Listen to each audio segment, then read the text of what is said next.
Hello friends, welcome to Madurai அறுசுவை சமையல். இன்றைக்கி மொறுமொறுப்பான சத்தான வாழைப்பூ வடை எப்படி செய்கிறதுன்னு பார்க்கலாம்.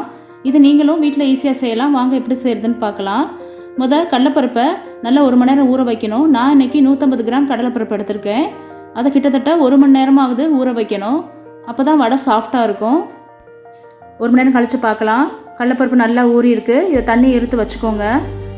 இப்போ நம்ம மிக்ஸி ஜாரில் 1 டீஸ்பூன் சோம்பு, 7 வத்தல், 3 பூண்டு பல், இதை துருவி எடுத்துக்குவோம். கடலைப்பருப்போட சேர்த்து ஒன்றா போட்டால் இதை துருவ முடியாது. இதை துருவி எடுத்த பிறகு நம்ம கடலைப்பருப்பை சேர்த்து அரைச்சி எடுத்துக்கலாம். இது எல்லாத்தையுமே நீங்கள் கொரகரப்பாக தான் அரைச்சி எடுக்கணும். அப்போ தான் வடை முறுமுறுன்னு கிடைக்கும். ரொம்ப நைஸாக ஆட்டிட்டிங்கன்னா வடை நல்லா இருக்காது. கடலைப்பருப்பை மொத்தமாக மிக்ஸி ஜாரில் போட்டுறாதீங்க. கொஞ்சம் கொஞ்சமாக போட்டு ஆட்டி எடுத்துக்கோங்க. இந்த மாதிரி கொரகரப்பாக அரைச்சி எடுத்துக்கோங்க. கையில் எடுத்து பார்த்தீங்கன்னா கடலைப்பருப்பு லேசாக குறுனையாக தட்டுப்படணும். இப்போ எல்லாத்தையும் ஆட்டியாச்சு. இப்போ வாழைப்பூ நம்ம சேர்த்துக்கலாம். நான் இன்றைக்கி 1 கப் வாழைப்பூ எடுத்திருக்கேன். அதை பொடியாக கட் பண்ணி போட்டுருங்க. வெங்காயம் 1 பெரிய வெங்காயம், அதையும் பொடியாக கட் பண்ணி போட்டுருங்க.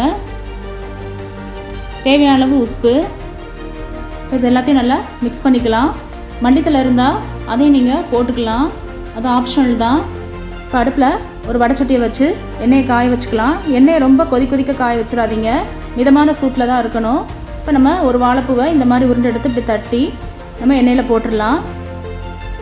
எண்ணெய் ரொம்ப ஹீட்டாக இருந்துச்சுன்னா உள்ளே மாவு வேகாது. அதனால தான் நம்ம மீடியம் ஹீட்லேயே வச்சு நம்ம இதை வடையை சுட்டு எடுக்கணும். கொஞ்சம் பொறுமையாக தான் நம்ம சுட்டு எடுத்துகிட்டு வரணும். இப்போ ஒரு பக்கம் வெந்தோடனே மறுபக்கம் திருப்பி போட்டுருங்க. இந்த வாழைப்பூ எல்லாமே மிதமான ஹீட்டில் தான் ஃபுல்லாகவே வேகும். நல்லா கோல்டன் ப்ரௌனாகவும் எடுத்துருங்க. இப்போ வாழைப்பூ வடை ரெடி ஆயிடுச்சு. ஃப்ரெண்ட்ஸ், இந்த வீடியோ பிடிச்சிருந்தா லைக் பண்ணி, ஷேர் பண்ணி, கமெண்ட் பண்ணுங்கள். மறக்காமல் சப்ஸ்கிரைப் பண்ணுங்கள். பக்கத்தில் இருக்க பெல் ஐக்கானை கிளிக் பண்ணுங்கள். அப்போ தான் அடுத்து நான் போடுற வீடியோ உங்களுக்கு ரீச் ஆகும். Thank you friends.